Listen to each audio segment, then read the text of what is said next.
mythes et les tragédies humaines traversent bien évidemment votre univers. Est-ce qu'il y a un repère, un phare qui vous guide à travers tous ces tourments? Oui, j'ai le sentiment de tourner, de tourner autour d'un sujet central. On parlait tout à l'heure de métaphysique. D'une façon générale, ce qui m'intéresse, c'est l'exégèse, c'est-à-dire d'aller au plus profond d'un texte et de voir comment il est, de voir comment il est construit. Vous savez, Roland Barthes fait allusion au fait que un mot se définit par... si on veut trouver le sens d'un mot, on prend un dictionnaire et ce mot se définit par une cinquantaine de mots. Donc, à la limite, il faut connaître aussi la définition des 50 mots, qui eux-mêmes se définissent par 50 mots. Et on fait le tour du dictionnaire sans tomber sur un mot étalon. Et il y a l'idée de boucle. Finalement, un dictionnaire, c'est le langage qui fonctionne en boucle.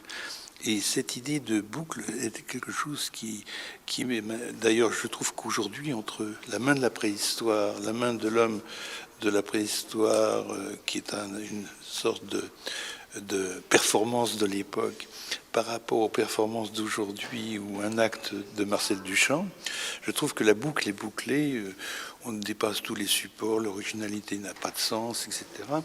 Et j'ai un peu le sentiment que dans cette boucle bouclée, on peut commencer à penser à l'intérieur de ce cercle.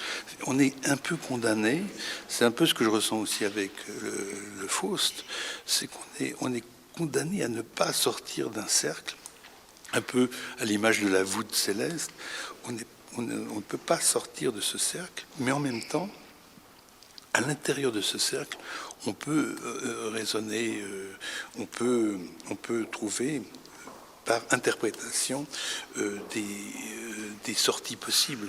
Mais voilà ce qui m'intéresse, c'est pour ça, d'une certaine manière, que sur le plan professionnel, je n'ai pas envie de sortir de la peinture pour préciser le fait que je suis, d'une certaine manière, prisonnier d'un cadre, prisonnier d'un support, et que à moi de trouver ma liberté à l'intérieur de quelque chose qu'on connaît par cœur. Je n'ai pas confiance dans... L'originalité ne m'intéresse plus. C'est votre définition de la peinture contemporaine, en quelque sorte. Quand vous parlez... La limite. En tous les cas, dans toutes les tendances d'art contemporain, je m'aperçois que Marcel Duchamp, qui a aujourd'hui un siècle, et qui est le pape de l'originalité et de tout ce qui est iconoclaste, puisque on peut, sur le plan de l'originalité, on peut aller pas plus loin qu'un ready-made. Eh bien, je pense que tous les artistes, un artiste comme Jeff Koons ou comme Damien Hirst ne sont que des élèves de Marcel Duchamp. Donc c'est le classicisme de Duchamp dans la mesure où Duchamp a un siècle. 1911, on est en 2011, donc c'est précisément un siècle plus tard qu'on est dans cet académisme de l'avant-garde.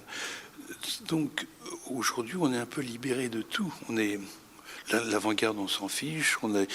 Comme on le disait tout à l'heure, on a fait un peu fait le tour du dictionnaire. Donc tout est possible. À chacun d'utiliser le médium qu'il préfère.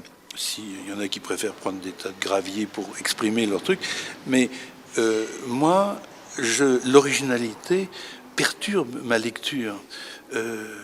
Comme la peinture a la chance, la peinture figurative en plus, comme elle a la chance d'être intemporelle, elle est ni à la mode ni démodée, elle existe depuis la nuit des temps, elle ne peut pas être à la mode, mais elle ne peut pas non plus être démodée.